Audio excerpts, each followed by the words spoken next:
ఎన్ని సంవత్సరాలు అవుతుంది? 5 సంవత్సరాల ఇన్వెస్ట్మెంట్ ఎంత అవుతుంది? 10 లక్షలు. 10 లక్షలు. 4 రూపాయలు ఎక్స్పీరియన్స్ మేడం 50 లక్షలు తీసుకున్నాం. ఎక్కువ తక్కువ 50 లక్షలు. డాక్టర్ ఫస్ట్ ఇన్కమ్ ఎంత ఉంటుండొచ్చు? ఎంత ఉంటుంది? 1 లాక్. అదే చెప్పండి. Monthly 1 lock. ఫస్ట్ టైం పోతే మాత్రం సారీ తక్కువనే ఉంటుంది, ఎక్స్పీరియన్స్ ఉండదు కాబట్టి. 50,000 తీసుకుందాం, 50,000 తీసుకుందాం. తర్వాత ఎక్కువ ఉంటుంది. తర్వాత వచ్చేసి ఒక సాఫ్ట్వేర్ తీసుకుందాం. సాఫ్ట్వేర్ ఇంజనీర్కి ఇంటర్మీడియట్ తర్వాత ఎన్ని సంవత్సరాలు పడుతుంది? 4 ఇయర్స్. ఇన్వెస్ట్మెంట్ ఎంత అవుతుంది? చూస్తా వెబ్సైట్కి అడగట్లేదు. 5 lakhs తీసుకుందాం సార్.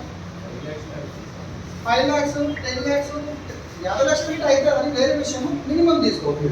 సో ఫస్ట్ ఇన్కమ్ ఎంత ఉంటుండొచ్చు? 30,000. ఇక్కడ చూడండి, ప్రతి ఒక్క ప్రొఫెషన్కి ఎక్స్పీరియన్స్ క్యాండిడేట్స్ ఉన్నారు. డాక్టర్ అంటే మేడం చెప్పి కొంచెం ఐడియా ఉంది. సాఫ్ట్వేర్ అంటే ఇలా స్టార్ట్ ఎక్కున్నారు. తర్వాత వచ్చేసి ఒక లాయర్, అడ్వకేట్. ఫస్ట్ ఆయనకు ఎన్ని సంవత్సరాలు పడుతుంది? ఇంటర్మీడియట్ తర్వాత అడ్వకేట్ కావాలంటే 3 years, 4 years. సో ఇన్వెస్ట్మెంట్ ఎంత అవుతుందో చూపించు. అందాజు 10 లక్షలా? 5 లక్షలా? ఒక 5 లక్షలు తీసుకున్నాం. ఇన్కమ్ ఎంత ఉంటుండొచ్చు? First income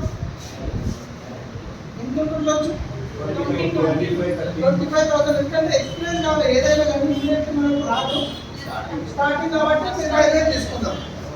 okay. తర్వాత సిఏ, చార్టెడ్ అకౌంటెంట్. ఇంటర్మీడియట్ తర్వాత ఎన్ని సంవత్సరాలు పడుతుంది?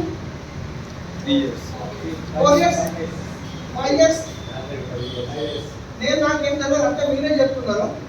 సో ఇన్వెస్ట్మెంట్ ఎంత అవుతుండొచ్చు మేడం? 10 lakh, 10 లక్షలు.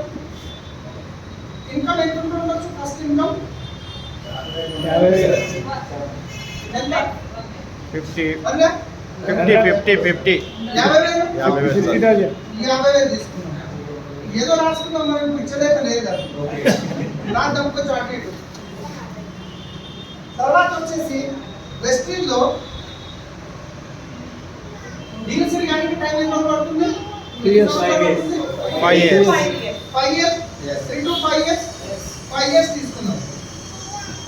ఇన్కమ్ ఎంత ఉంటుంది? Deals income first income 5 lakhs. నేను 4 lakhs.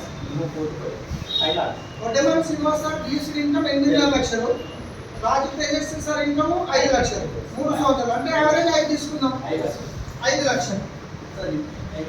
సార్ ఇది ఇన్వెస్ట్మెంట్. Sir zero. ఇన్కమ్ వచ్చేసి 5 లక్షలు. ఇన్వెస్ట్మెంట్ ఎంత అవుతుంది? 0. ఇన్వెస్ట్మెంట్ ఎంత అవుతుంది? 0. ఎస్టీలో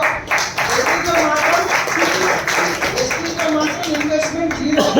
కానీ మనం డీల్స్కి రావాలంటే నేర్చుకోవడానికి ఎక్కడ రావాల్సి వస్తుంది?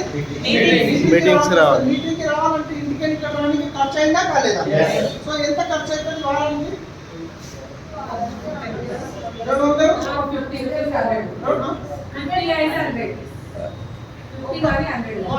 200 పెట్టుకుందాం. నెలకి 800. సంవత్సరానికి 12,000 పెట్టుకుందాం. సంవత్సరానికి 12,000. 5 సంవత్సరాలకి 60,000. తీరు సమస్యలు అది 70,000. ఈ లక్ష్యం మీరు ఎవరు కట్టే పని లేదు. వెస్టింగ్లో పెట్టుబడి పెట్టేది లేదు. సో మనం నేర్చుకోవడానికి, మన నాలెడ్జ్ పెంచుకోవడానికి, మన బిజినెస్ పెంచుకోవడానికి మనం మీటింగ్స్ అటెండ్ అయినప్పుడు అయ్యే ఖర్చు. ఓకేనా? సో ఒకసారి ఆలోచించండి. మనం చేతులతోని కాళ్ళతో కష్టపడతాం కదా, ఒక రోజుకి ఎంత సంపాదించాం?